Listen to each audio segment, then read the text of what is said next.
Nagsimula ang pelikula kay Paul Maguire na nakatambay sa labas ng paaralan kung saan nag-aaral ang kanyang anak na babae. Nang matuklasan ni Paul na ang kanyang anak na babae na si Caitlin ay merong mga tattoo, pinagsabihan niya ito ng kaunti. Ngunit pinakalma siya nito at ipinaliwanag na nakuha niya ang mga ito mula sa isang school project. Pagkatapos nito, ipinagmaneho na ni Paul ang kanyang anak pauwi sa kanilang bahay at pinayuhan siyang ibigay ang kanyang best effort sa paaralan sa lahat ng oras. Pagkaraan ng ilang sandali, nakipagkita si Paul sa kanyang mga kaibigan na si Kane, isang bar owner, at si Danny. Plano ni Paul na ipagdiwang ang kanyang kaarawan kasama ang mga kaibigan sa bar na ito at ginagawa niya ang lahat ng kanyang makakaya upang matiyak na magiging maayos ang lahat. Pinaalalahanan ni Paul si Kane na iwasang magbigay ng alak sa kanyang anak na babae at sa kanyang mga kaibigan at umalis pagkatapos makatanggap ng katiyakan. Kasunod nito, si Paul, na kasama ang alkalde ng bayan, ay nagbibigay ng panayam sa mga reporter na naroon. Si Paul ay nagmamay-ari ng isang construction company at nakikipagtulungan siya sa mayor upang gumawa ng isang panukala na magreresulta sa paglikha ng 100 bagong trabaho. Sa huli, ang kita ay ilalagay sa pagpopondo ng medical research at educational programs. Kinagabihan, si Paul at ang kanyang bagong asawa na si Vanessa ay nagsimula ng maghanda para dumalo sa isang importanteng charity dinner. Si Caitlin naman ay mananatili sa bahay ni Paul kasama ang kanyang mga kaibigan na sina Evan at Mike. Alam ni Paul na kasalukuyang nagtatrabaho si Mike bilang dishwasher sa isang kainan at tiniyak na hahanapan siya ng magandang posisyon sa kanyang kumpanya ngayong darating na summer. Bukod dito, napansin din ni Paul ang malalapot na tingin ni Mike sa kanyang anak na babae at nagpa siyang magkaroon ng pribadong pakikipag-usap sa kanya tungkol dito. Pinayagan niya si Mike na makipag-date kay Caitlin pagkatapos matiyak na hindi gumagamit ng anumang ilegal na droga ang binata. Kalaunan ng gabing yun, nasa labas pa rin sina Paul at Vanessa at nakikipag-usap sila sa isa pang mag-asawa tungkol sa negosyo ni Paul. Habang nangyayari ang lahat ng ito, si Caitlin at ang ilan sa kanyang mga kaibigan ay nanonood ng isang pelikula sa telebisyon. Sa sumunod na eksena, masasaksihan natin ang biglaang pagbabago sa mga kaganapan. Nagsimula ang lahat nang makita ang presensya ng isang police car na nagpapatrolya sa madilim na kalsada ng lungsod. Nang makarating sa eleganteng restaurant, si Detective John, isang figure na kilala sa pagharap sa mga notorious na kriminal, ay lumapit kay Paul. Si Paul, na dating isang kilalang mafia boss, ay sanay na sa mga panghaharas gaya nito. Gayunpaman, iba ang intensyon ng detective sa pagkakataong ito. Sa halip na mag-imbestiga tungkol sa notorious na nakaraan ni Paul, nagdala siya ng isang nakakagulat na balita tungkol sa kanyang anak na babae na si Caitlin. Ang balita ay nagmistulang parang kidlat na nagudyok kay Paul na magmadaling umuwi, only to find na nawawala si Caitlin. Ang kanyang mga malalapit na kaibigan na sina Evan at Mike ay idinitalye ang isang nakakapangilabot na kwento tungkol sa mga lalaking nakamaskara na bigla na lang nang himasok at dinukot si Caitlin. Sinubukan nilang pigilan ang mga kidnappers, ngunit sinalubong sila ng mga armadong pagbabanta. Pinayuhan ni Detective John si Paul na hayaan ang mga pulis na i-handle ang sitwasyon at tiniyak sa kanyang gagawin ang lahat upang makasama niyang muli ang kanyang anak na babae. Mas lumalim pa ang emosyonal na epekto ng sitwasyon ng si Vanessa. Sa isang umiiyak na pagsusumamo, ay humiling kay Paul na gawin ang anumang kinakailangan upang maibalik si Caitlin. Kinabukasan, ang mga news outlet na naglabas ng mga ulat tungkol sa pagkawala ni Caitlin ay hinimok ang mga mamamayan na tulungan ang pulisya sa kanilang paghahanap. Gayunpaman, nagkaroon si Paul ng isang teorya na ang pagkidnap na ito ay maaaring isang matagal nang naantalang paghihiganti para sa kanyang mga kriminal na aktibidad, partikular na sa kanyang kalaban na si Ivan. Nang hindi pinapansin ang payo ng pulisya, naglunsad si Paul ng sariling imbestigasyon. Binisita niya si Mike, umaasa na makakakuha ng mahahalagang impormasyon tungkol sa mga dumukot kay Caitlin. Inilabas ni Paul ang kanyang nararamdaman at nadismaya nang hindi niya nagawang protektahan ang kanyang anak. Sa pagiging desperado na makakuha ng anumang lead, humingi si Paul ng tulong kina Kane at Danny at inalok sila ng pera bilang kapalit. Gayunpaman, ang kanilang katapatan ay higit pa sa pera at nagpas siyang tumulong bilang pagmamahal para sa kanilang kaibigan na si Paul. Dinala sila ng kanilang paghahanap kay Oliver, isang kilalang gangster sa mundo ng mga kriminal. Gayunpaman, ang paghaharap na ito ay hindi rin nagbunga ng anumang impormasyon tungkol sa kinaroroonan ni Caitlin. Kalaunan, bumalik sina Danny at Kane kay Paul, dala ang nakapanlulumong balita na naabot na nila ang dead end. Umabot din sa limitasyon ang pasensya ni Paul para sa pulisya, nang ang katawan ni Caitlyn ay natuklasang wala ng buhay sa isang ilog. Ang makapagdamdaming tanawing ito ay labis na ikinagalit at ikinadurog ng puso ni Paul. Kasunod ng kanyang libing, isang matandang kaibigan na nagngangalang O'Connell, ang lumapit na may dalang suhestyon. Nangatwiran siya na dapat nang hayaan ni Paul ang mga pulis na i-handle ang investigasyon sa halip na bumalik siya sa mga pamamaraan ng mafia. Kalaunan, nang makipagkita sina Kane at Danny kay Paul sa kanyang tahanan, ipinakita sa atin ang isang flashback kung saan nabubuhay pa sila sa buhay ng krimen. Isang gabi, tinambangan nila ang isang Russian mobster, habang papunta siya sa kanyang amo para maghatid ng pera. Ang pera na kanilang ninakaw ay mas malaki kaysa sa inaasahan, at bukod sa isang Russian Tokarev pistol, nakuha nila ang isang briefcase na puno ng pera. Sapat na ito para kay Paul upang umalis siya sa kriminal na buhay at magsimula ng legal na negosyo, ngunit ang kanilang krimen ay nagsimula ng isang madugong digmaan sa pagitan ng kanilang Irish crime family at ng Russian mafia.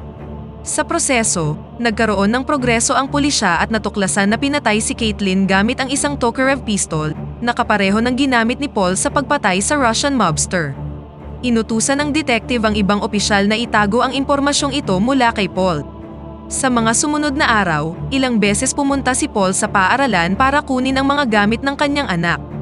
Kalaunan, nadiskubre ni Kane at Danny ang isang nakakagulat na revelasyon na ang pagkamatay ni Caitlyn ay sanhi ng Russian Tokarev pistol. Kalaunan ng araw na yon, binisita ni Kane si Paul at tinalakay ang tungkol sa armas sa kanya. Dahil ang Russian Tokarev pistol ay isang popular na armas sa mga kriminal, nagkaroon na ngayon si Paul ng ideya kung sino ang maaaring responsable sa krimen.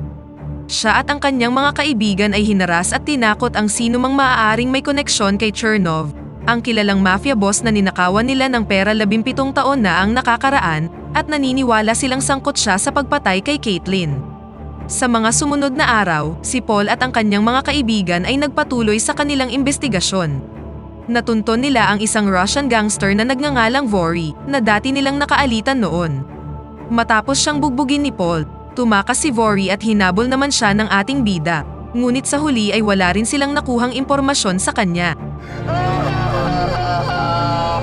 Isang gabi, nakipag-usap ang detective kay Paul at binalaan siyang huwag ipagpatuloy ang kanyang mga ginagawa dahil kung hindi, wala siyang pagpipilian kundi arestuhin siya.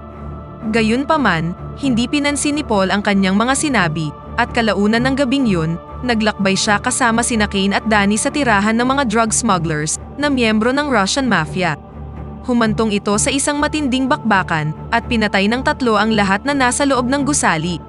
Kinabukasan, dumating sa lokasyon ang detective at ang iba pang mga pulis. Agad na narealize ng investigador na si Paul at ang kanyang mga kaibigan ang may pananagutan sa mga krimeng ito. Ngayong sinira na ng mga kaibigan ni Paul ang ilan sa mga negosyo ni Chernov at pinatay din ang ilan sa kanyang mga tauhan. Itinuon na ng Russian gangster na si Chernov ang kanyang atensyon sa 3 magkakaibigan. Makalipas ang ilang araw, nakatakda ang entablado para sa isang matinding showdown.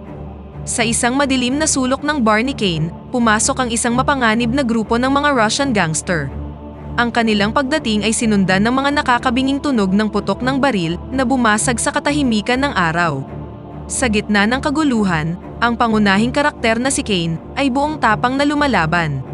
Ngunit sa huli, natalo din siya dahil sa dami ng kanilang bilang, binugbog, at ginawang bihag. Habang nasa panganib ang buhay ni Kane, ang galit na si Paul ay nagmamadaling sumugod patungo sa bar. Nasaksihan niya ang pagtakas ng mga Russian gangster at nagpasyang habulin sila, ngunit ang kanyang pagtugis ay biglang napigilan ng isang grupo ng mga sasakyan ng pulis. Sa gitna ng hindi pagkakaintindihang ito, lumabas si Detective John at nagbigay ng final warning kay Paul. Sa isang nakakagulat na twist, hinayaang makaalis ng detective si Paul. Samantala, natagpuan ni Kane ang kanyang sarili sa mga kamay ng Russian gangster. Hinarap siya ng sadistang si Chernov at walang awang naghatid ng mararaming suntok sa kanyang katawan. Kasabay nito, tumakbo si Paul sa bahay ni Danny na may nakakakilabot na balita tungkol sa pagkakabihag kay Kane. Sa isang makapagdamdaming sandali, sinubukan ni Kane na kunin ang isang confession mula kay Chernov, sa paghihinalang siya ang may kagagawan sa pagkamatay ng anak ni Paul, bilang paghihiganti para sa ginawa niyang pagnakaw noon. Si Chernov, na naguguluhan sa kanyang mga paratang, ay nagpahayag ng isang nakakagimbal na katotohanan. Ang Russian mobster na pinatay nila, 17 taon na ang nakakaraan, ay ang sariling kapatid ni Chernov. Nang hindi na makontrol ang mga kaganapan, namuo ang paghihinala ni Paul kay Danny. Pinagtaksilan ba sila ni Danny ilang taon na ang nakalilipas, na humantong sa kalunos-lunos na pagkamatay ni Caitlyn? Ang katotohanan ay nakakulong lamang sa kanilang tatlo, at mas lalo pang lumaki ang mga pagdududa ni Paul. Sa sobrang galit, hinarap niya si Danny at tinapos ang kanilang pagkakaibigan. Sa isang tahimik na aparador ni Paul, nakatago ang isang relika na may kaugnayan sa magulong nakaraan ni Paul. Nahanap niya ang isang Tokarev gun, isang malinaw na paalala ng pagnanakaw na nagpasiklab sa apoy ng digmaan ilang taon na ang nakakalipas. Ang malamig na metal nito ay nagpaalala ng mga kwento ng nakaraan na matagal nang gustong kalimutan ni Paul. Sa isang tahimik na gabi, nakatanggap si Mike ng isang misteryosong mensahe mula kay Evan na hinihikayat siyang makipagkita sa isang liblib na lugar. Ngunit nang makarating si Mike, naghihintay sa kanya ang isang nakakatakot na twist. Biglang nagpakita si Paul mula sa madilim na sulok at meron siyang hawak na baril na parang meron siyang masamang layunin. Nang mas tumindi pa ang tensyon sa bawat minutong lumilipas, ang desperadong pagmamakaawa ni Mike ay nagbukas sa pintuan ng katotohanan. Sa gitna ng isang gabing puno ng alak at pagkahumaling sa koleksyon ng baril ni Paul, isang hindi sinasadyang putok ng baril ang bumalot sa katahimikan na bumago sa kanilang buhay magpakailanman. Dahil sa takot na makulong, bumuo sila ng iba't ibang mga kasinungalingan tungkol sa pagkidnap kay Caitlyn. Si Paul, na nakikipagbuno sa sarili niyang konsensya, ay gumawa ng isang mabigat na desisyon. Mas pinili niyang huwag siyang kainin ng galit, at binigyan si Mike ng pagkakataong mabuhay at pagbayaran ang kanyang mga kasalanan. Pagkabalik sa bahay, tinawagan ni Paul ang kanyang asawa, at inihayag kung paano niya sinimulan ang kanyang gangster life. Humingi siya ng paumanhin para sa kanyang mga nakaraang aksyon, at ipinangakong tuluyan ng iiwan ang masamang buhay. Lingid sa kanyang kaalaman, ang mga multo ng kanyang nakaraan ay kumakatok na sa kanyang pintuan. Ikinuwento ni Paul ang unang pagkakataong pumatay siya, nang may nagbigay sa kanya ng kutsilyo habang nakikipag-away sa isang bar. Kalaunan, sinaksak ni Paul ang kanyang sarili, bago pa magkaroon ng pagkakataon ang mga Russian na makapasok sa silid para patayin siya. Sa huli, nakarating na si Vanessa sa kanilang bahay, only to find na wala ng buhay ang kanyang asawa na si Paul, at dito na nagtatapos ang pelikula. Shoutout kay Zaldi Nagales, at sa tatlong prinsesa na sina Denise, Stephanie, at Diana May from Ginalyn Gernaldo, Chef Leo, Christian Dave Inso, Mark Lloyd Ando at Jade Lauron, at sa kapatid ni Rodolfo Cañeta na sina Erica at Russell Duran Cañeta. Pakipindot naman ang like button kung nagustuhan mo ang pelikula at kung hindi naman, pindutin mo ng 2 beses ang dislike button para lang makasiguro.